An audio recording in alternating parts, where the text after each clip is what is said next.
balança o meu barco, a tempestade vem e testa minha fé.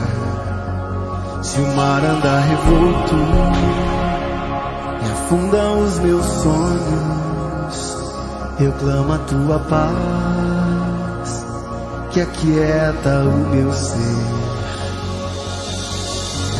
Tu és o dono do meu barco, que faz cessar a tempestade, manda o mar inteiro se acalmar, diz que em fé devo permanecer.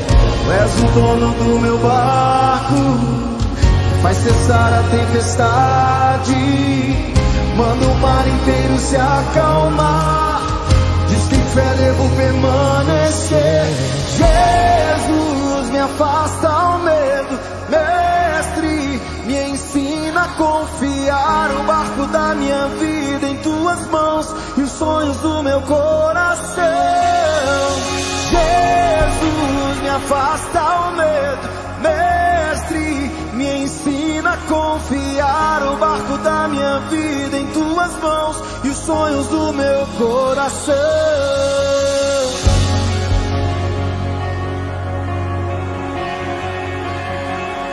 Se o vento sopra forte, balança o meu barco, a tempestade vem e testa minha fé. Se o mar andar revolto e afunda os meus sonhos, eu clamo a tua paz, que aquieta o meu ser.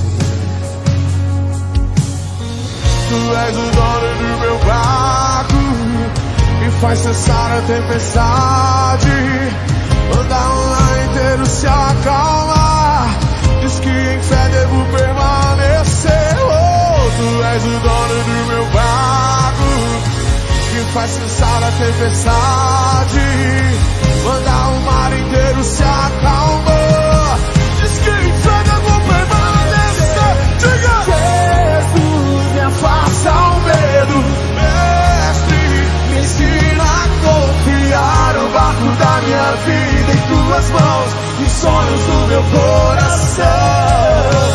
Jesus, me afasta o medo, mestre, me ensina a confiar o barco da minha vida em tuas mãos e os sonhos do meu coração. Quem é esse que manda o mar parar? É o dono dos meus sonhos, é o dono da minha vida. Quem é esse que manda o mar parar? É o dono dos meus sonhos, é o dono da minha vida. Quem é esse que manda o mar parar? É o dono dos meus sonhos, é o dono da minha vida. Jesus, me afasta o medo, mestre, me ensina a confiar o barco da minha vida em tuas mãos, nos sonhos do meu coração. Jesus, me afasta o medo, mestre, me ensina a confiar o barco da minha vida em tuas mãos e os sonhos do meu coração. Vai aplaudindo a Jesus bem forte, igreja.